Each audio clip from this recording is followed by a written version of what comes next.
மகர சங்கராந்தி, உத்தராயண புண்ணியகாலம், இதை பீஷ்ம பருவம் என்றும் சொல்வோம்.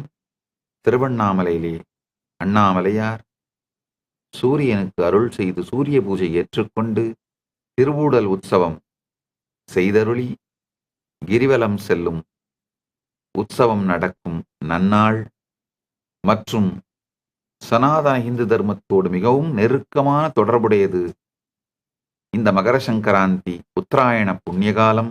உத்தராயண புண்ணிய காலத்திலே உடலை விடுவது முக்திக்கான நேர்வழி என்று கீதையிலே கிருஷ்ணன் சொல்லுகின்றார். அதனால் பீஷ்மர் கூட இச்சாமிருத்தி வரம் பெற்றவர் என்பதனாலே அம்புப்படுக்கையில் உயிர் துறக்காமல் படுத்திருந்து காத்திருந்து இந்த மகர சங்கராந்தி பிறந்த பிறகு, உத்தராயணம் பிறந்த பிறகு உடலை விடுகின்றார்.